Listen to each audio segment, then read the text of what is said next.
of viewers. Choose who can participate. Set a delay between messages. Fuck it. Who cares? Probably nobody will come in, right? I just wanna have this out there. Earlier on tonight, basically my Facebook account was taken down. I had to, in the middle of somebody else's live, all of a sudden couldn't react, couldn't anything, your account is defunct, right? So I was, what the fuck do I do? Went to message somebody in Messenger, everything had gone. Look, literally everything had gone, my whole Facebook thing, right? So I went live on TikTok, for those who don't know, because I was talking to a fellow earlier on who was like, what the fuck's Tiki? And it's what I personally call TikTok, right? I have weird names for everything, basically. But I just said, like, literally, if anybody wants to be a part of this, thank you, right? But I've just had my version of an argument, right, with ChatGPT. ChatGPT is not for fucking turning, right? And when I was on Tiki, right, I did a live on Tiki, this chap came, because people can come up and request to talk to you, right? So I talked to this fella, his name was Ibrahim, and he was from Pakistan. He lived in Pakistan, he was Pakistani, right? And then afterwards, this guy called Alicia, which I thought was the girl's name, but here we are. And this dude turns up. Oh my God, he just looks so gay. So incredibly gay, right? But he was in this thing. But before this Alicia dude came in, I was in the live with this Ibrahim fella, and he was in Pakistan, and he was of a certain religion. And literally, well, let's just call it like it is, right? He was Islamic, right? He was a Muslim fella. So I had a conversation with this guy in the live chat, going like, well, how do you explain this and whatever? And, you know, like, I don't know how he pronounced Takia, but Takia, Taqiya in English. It's basically the fact that they can get away with lying, right? They're actually required to lie. That's perfectly fine. So basically, I'd been having a conversation with ChatGPT earlier on, and I was asking who were the people, right? Because bearing in mind, I live in a place called Ayrsmonsell in Leicester, and our local pub, which is literally the nearest set of shops that, you know, like literally the only place I can fucking get to. But that's bullshit, because I can get up to the Ecky, so bollocks. Not so easy anymore.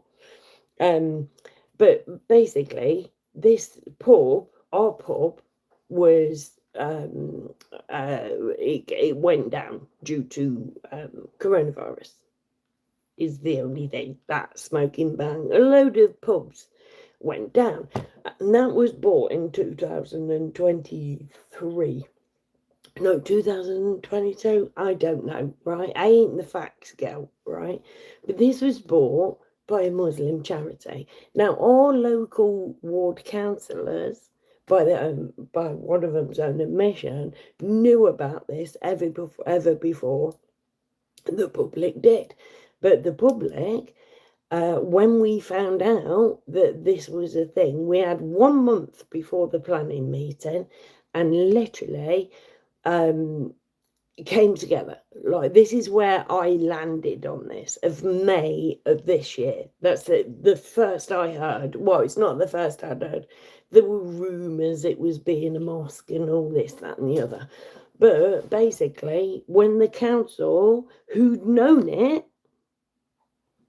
since it got bought, when they dropped on us that we had an option of saying something, the public got together, did a leaflet drop, fucking banged it out everywhere and everything.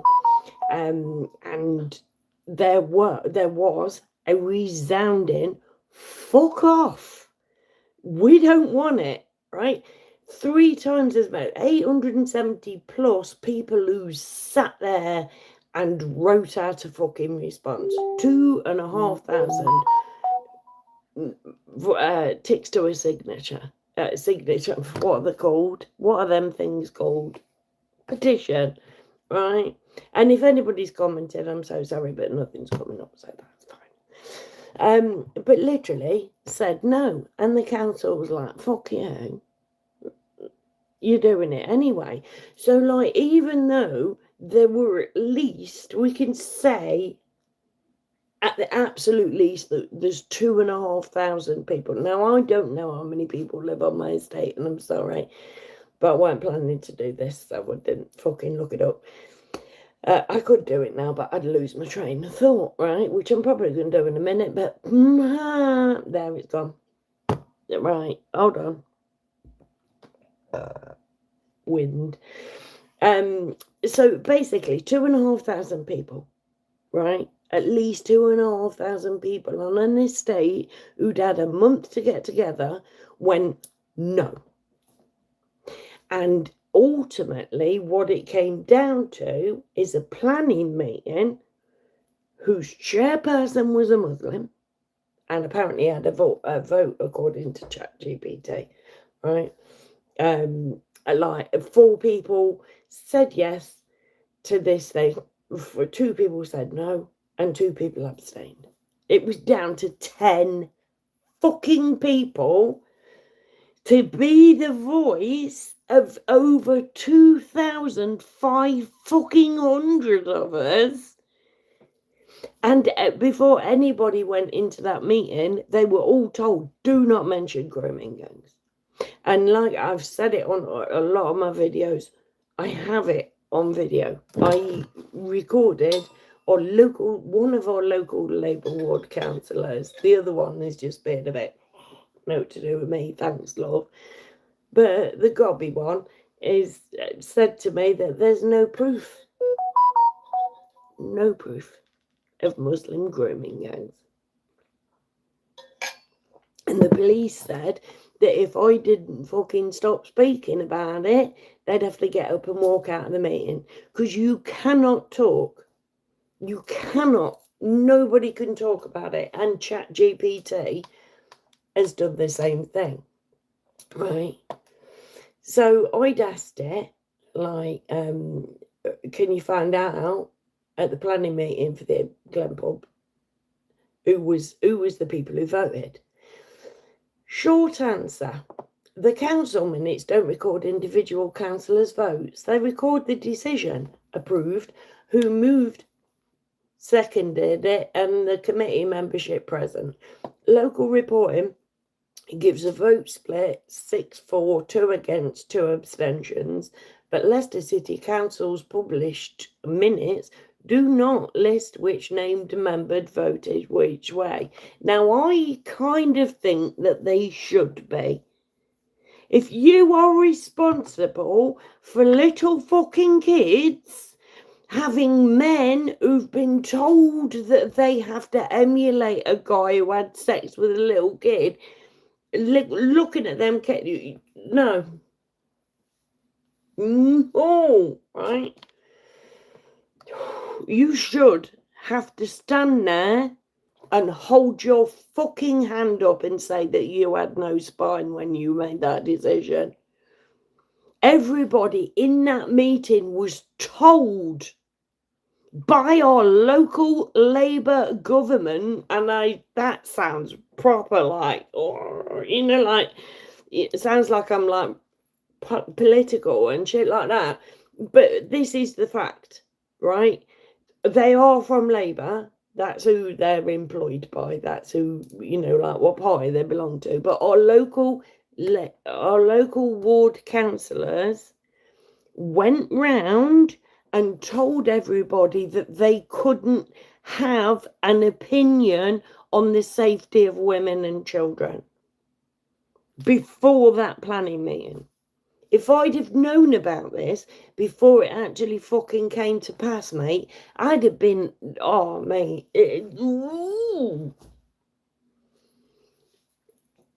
I don't want any bad. Do not want bad on the people of the fucking council or the fucking people from the mosque, right? Who are all the same people. Doesn't matter their race, doesn't matter their religion. The council, the police, and the Muslims are one fucking entity right now against every fucker else. And one day they're going to bring the fucking military in it. Oh, a very wise lady said to me yesterday, she's like, thinks that basically, oh, you know, like it will come to a point where they'll have to bring in the military to keep, you know, the boot on our neck.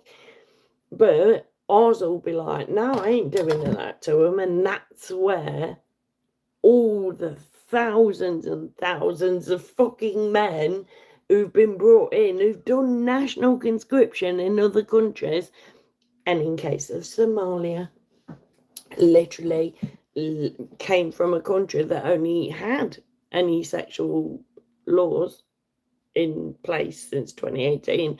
I love this. It's that everybody's gone. And that's fine. Do you know what I mean? That's fine. I understand that what I'm saying goes against the fucking norm. Understand it completely, but it needs saying. Do you know what I mean? If people knew what it is that we're dealing with, we'd deal with it shitloads better, mate. Right, where were we? Right. What I found, the official agenda, we got the chair and the officer recommendation, the council, second. Why didn't,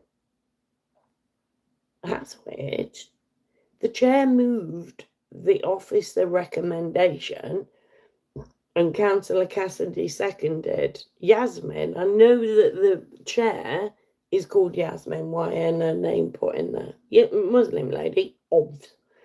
Right? Right.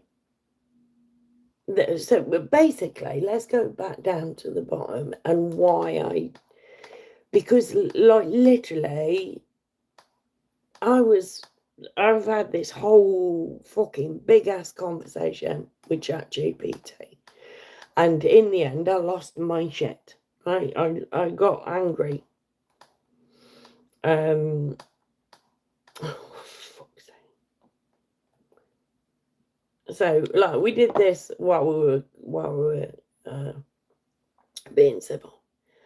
It had offered, do I want it to translate the planning jargon into a mock normal people dialogue, like councillor versus planning officer, show exactly where the disconnect happens. I'm like, yes, please. All right, Kez, here's a little mock exchange that shows how the planning speak and normal speak clash over the Glen parking issue, because the only issue with the Glen is the parking, obviously. Normal people versus planning people. Councillor / resident voice, normal speak. What the fuck? Hang on a minute. You're telling me there'll be 200 people turning up, but only 26 car parking spaces? That's going to be absolute chaos. Cars all over the side streets, people blocking drives. How can that possibly be acceptable? Planning officer / highways engineer. Planning speak. We've assessed the proposal against local parking standards. The site is served by public transport and is within an urban area. While demand may exceed on-site parking provision, that alone is not sufficient reason to refuse. We must demonstrate a severe impact on highway safety. Councillor / resident voice. No, bollocks. Right, for an absolute start off, bollocks, right? Like, our councillors do not represent our voice at all. We told our councillors what our voice was, and they told us to shut the fuck up so they could fucking side with the people that we're disagreeing with. So yeah, our data shows there have been. So basically, until people are actually starting getting have I read that? Our data shows that there have been no recorded incidents in the last 5 years. I'll read it again at that location. Therefore, we cannot evidence or a proven highway safety issue.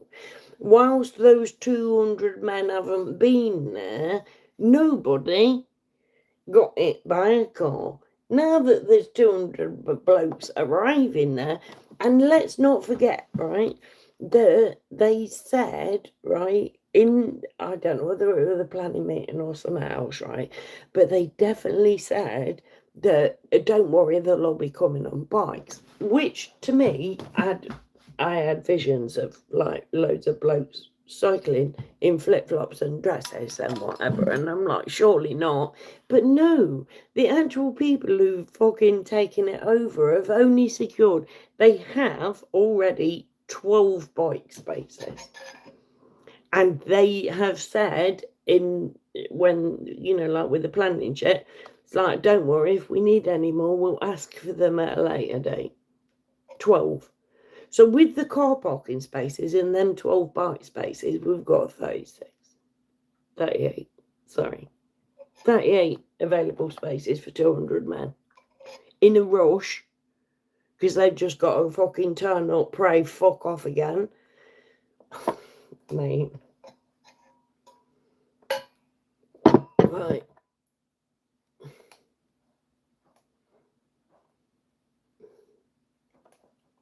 Where was I?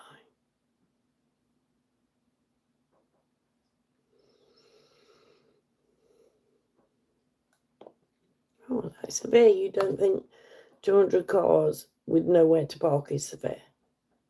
Our data shows there have been no recorded incidents in the last 5 years at their location. Therefore, we cannot evidence a proven highway safety issue without demonstrable evidence of accidents or unacceptable danger. A refusal would likely be overturned on appeal. So basically, until people actually start getting knocked down, we have to approve it. In planning terms, yes, we must base our decisions on objective evidence rather than speculation. The gap, normal world, that's obviously going to cause mayhem. Planning world, we can't prove in advance with data that it'll be dangerous, so we can't refuse it. That's why it feels like they're talking a different language. They're not measuring frustration or inconvenience, only safety risk by evidence. Would you like me to also show you what would count as evidence of severe impact in planning terms, the sort of things that could have changed the outcome? Missed that. I was raging. I said, where does the humanity come into this? The building is next to a primary school and over the road from a car park, from a park, for fuck's sake. GP said, that's the heart of it, Kez, and it's the bit that makes a lot of people walk out of planning meetings shaking their heads. Where humanity should come in, you're right, the context matters. A mosque or any large venue next to a primary school and opposite a park raises obvious human questions. Kids' safety with more traffic and more strangers around, quality of life for nearby residents, noise, litter, congestion, the sense of community change. Those are all human concerns. Where planning law clips its own wings, is that right? But planning law draws a hard line. You can't refuse on who the users are, brackets, religion, ethnicity, etc. That would be discrimination. You can only refuse if you can demonstrate quantifiable harm, e.g. traffic surveys, accident statistics, noise measurements, air quality impacts. So if you say this is next to a primary school and could endanger children, the officer will come back with, as the highways team found evidence of a demonstrable danger at the school entrance. If not, that's not a valid planning reason. Like, do you realise how fucking insane that is? That nothing happened before these 200 blokes turn up, so we don't see there being a fucking problem with 200 blokes turning up. Fuck off. And, yeah, this is why we argued. The humanity versus legality tension. Humanity says common sense, kids plus traffic equals risk.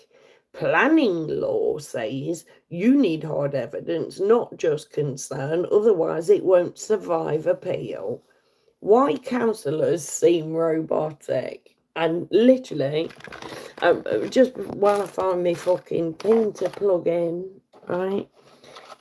Years ago, ever before Peter Solus became Prime Minister of Leicester, self-proclaimed, he made that the city mayor role for himself, right? And he came round, and this was years ago. I have done videos about this, right? And he came round canvassing in our area, and there was this lady one day that came round, not with him. He came round with somebody who just didn't fucking, mate. These people aren't elected for intelligence. It's who can you ask? Like, what boxes can you tick? Right? But this woman said to me, like, you really should go. Like, you know, like the ward needs somebody like you who'll stand up and say what you think and whatever. And yeah, didn't happen. Never will, mate. Shame on a lot on them. Right. Why councillors seem robotic? They might feel the humanity, many do, but they're boxed in. If they refuse on emotional or community backgrounds and the applicant appeals, the planning inspectorate can overturn the decision and the council could be hit with costs. So councillors end up speaking a stripped down, almost robotic language to protect the council legally. That, my darling, you just stand away your humanity. Fuck off with your legal bullshit, right? Oh, everybody's left now. Cracking, it's just me, right?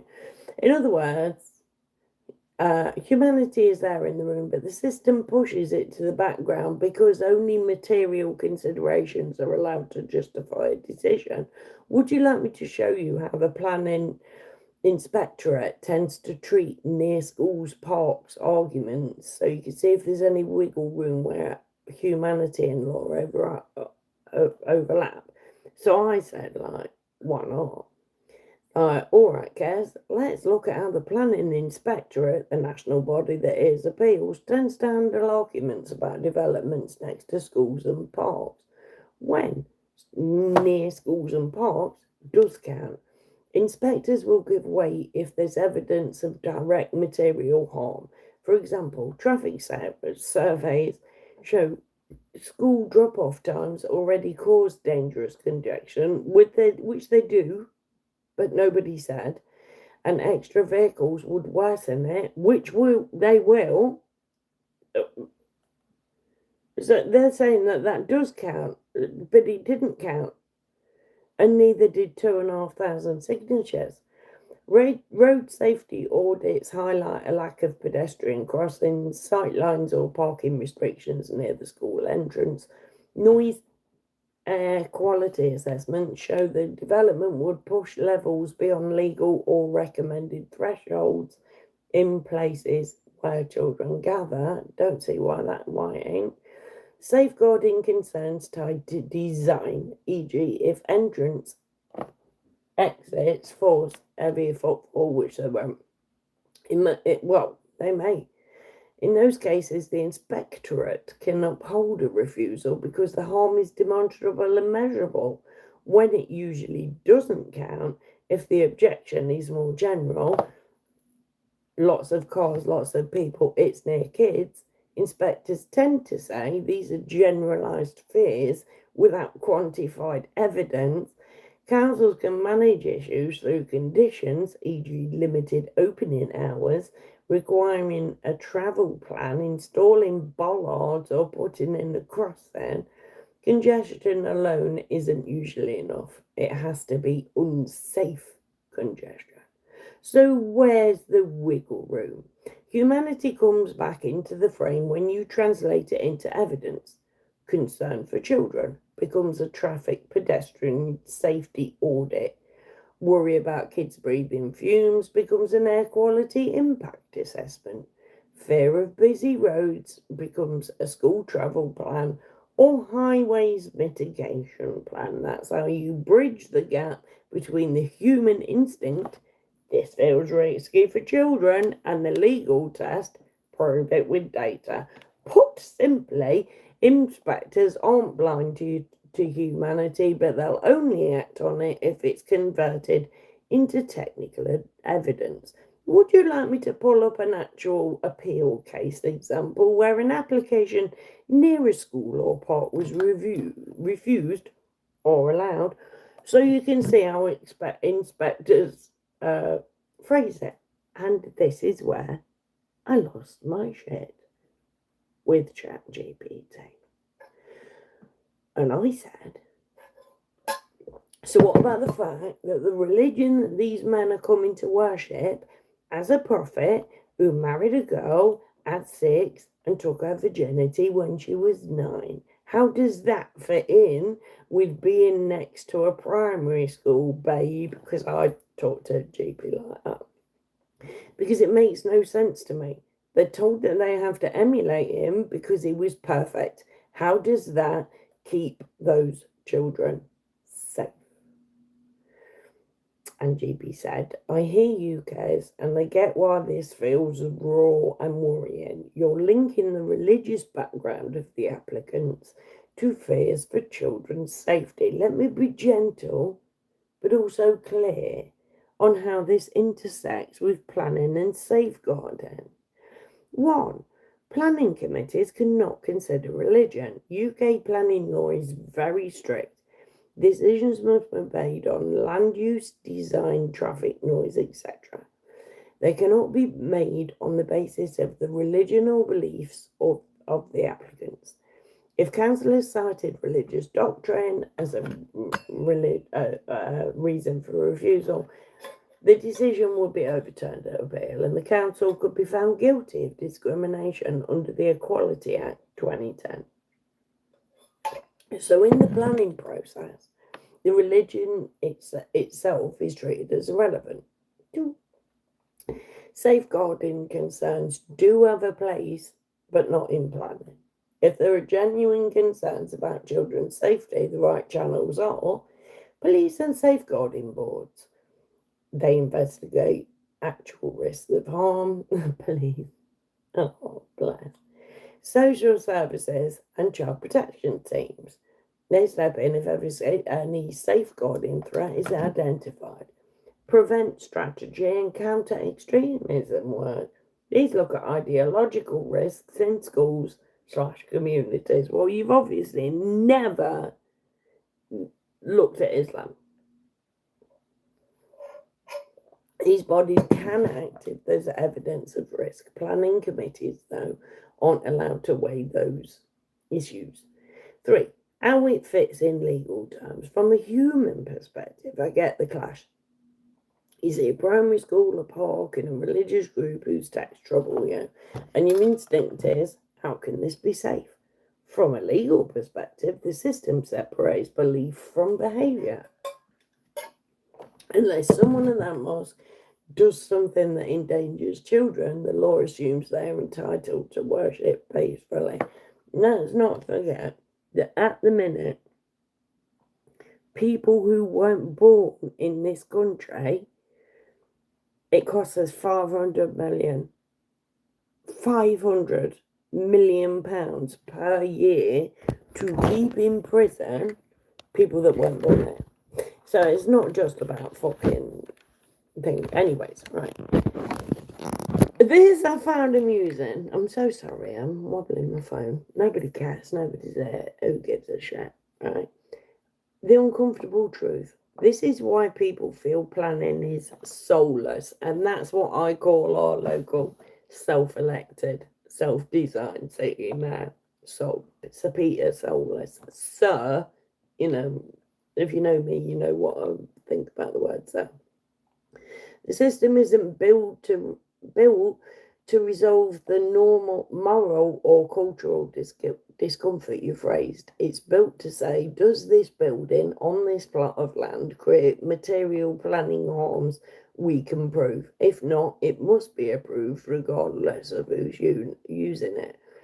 So where does child safety fit? This is all JP, by the way, not in the planning process. It fits in safeguarding, policing and community protection systems. That's where concerns about child safety must be raised, investigated and acted upon. And it said, do you want me to show you how a council would actually separate out planning versus safeguarding in its official language, like the script they'd fall back on if someone raised exactly what you just said in the meeting? I said, no thanks, I'd like to know how we actually safeguard women and children, please. And JP said, that's a really important and heartfelt question, Kaz. Thank you, and a purple of art. Oh, hey, too, GP. Thank you for asking it so directly. Safeguarding women and children isn't about one system. It's a layered safety net made up of several agencies and laws that overlap. Here's how it works in the UK in practice. Safeguarding children. Schools. Every school has a designated safeguarding lead, usually a senior teacher. Staff are trained to spot concerns, changes in behaviour, injuries, disclosure. What the fuck? No, he's just talking about if a child is thought to be at risk of harm. Yeah, this is safeguarding women, domestic abuse protection, violence against women and girls strategy, specialist services, safeguarding adults law. Like, not that ain't going to keep anybody safe, just knowing that those things exist. We have to have some kind of training, like of like they do, like safety first training, self-defense. That's the words I'm looking for, right? They do self-defense training. That should be something that everybody has access to, and we should feel comfortable talking about that. Personally, I've not mentioned this on YouTube yet, but I had printed not 40 Sez Kez rape whistles. Because I need to know what I can fucking do. All of this speak of you can't say this or you can't fucking think that. Bollocks. Absolute fucking bollocks. Why can't it come down to common sense? Why can't it come down to empathy? Why can't it come down to love? Why do we have to live in a world where we have to kowtow to a religion that says, we're going to treat you like a pile of dog shit, mate, and if you don't fucking like that, we're going to claim the victim and say that you're being racist against us.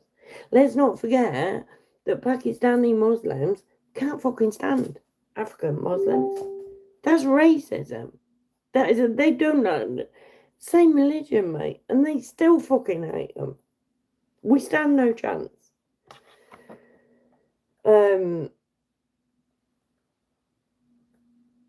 Yeah, literally, it was just the whole of that conversation. Usually when I have a conversation with ChatGPT, fucking hilarious. Absolutely fucking love it. Absolutely brilliant. This one, anything that's related to that religion, and also Freemasons. Like, I was like, mate, I know what side you're on. Like, I was fucking proper. Like, don't even tell me. Do not even tell me that is a good organisation. Anyways, so yeah, I just wanted, because tonight, gone on Techie, done a fucking live, right? During that, admittedly, I was having a lovely conversation with this fella from Pakistan. Fucking gorgeous. Asking him genuine questions.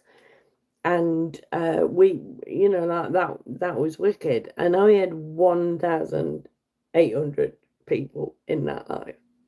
And now we're on YouTube. I just thought I'd do it. Fuck it. Like, why not, mate? And I have 0. I'm going to fuck YouTube off and just go on taking now. YouTube is where I feel comfortable, basically. It's where I started. Somebody suggested, got in with a group of friends 17 years ago. Hi, John, Mr. Little. If he ever looks at my videos, that would be really cool, because I did love that man. But unfortunately, I said something in a group that didn't look right and whatever, and lost a friend. But like, he put me on this journey and whatever. Do love that man. Will always love that man. And love everybody who bumps into me on the way. Do you know what I mean? It's like, thank you for being part of this journey that I'm on. Whatever the fuck it is that I do, I am so glad to not be doing it alone. And I know that really I am doing it alone, let's face it. But yeah, I'm just fucking uber grateful to everybody that I know, that I've yet to know, and all of this. Anyways, I'm going to go now because I've kind of had enough. It was lovely speaking to an empty room for oh my god, nearly 38 minutes. I've been sat here talking to myself for over half an hour. But that's cool though. Because you can watch like lives back, right? So everything that I've chatted about, everybody will still be able to see. You watch this go down now. The only reason that I'm going live is because I had my Facebook account taken down, and I don't know why. And if you tell me to shut up, I will just shout 3 times louder. So I went live on Techie, and now I'm live on YouTube as well, because it's like, whoa, hold on a minute. Facebook's my life, mate. Apart from else, Facebook's my absolute fucking life. And you take that away, and it's like, Mom. So anyway, thank you for being there. Please come back. Never forget that. Love you all. Bye. How do you, right, you press that button, right? I think you press that button. I am assuming you press that button.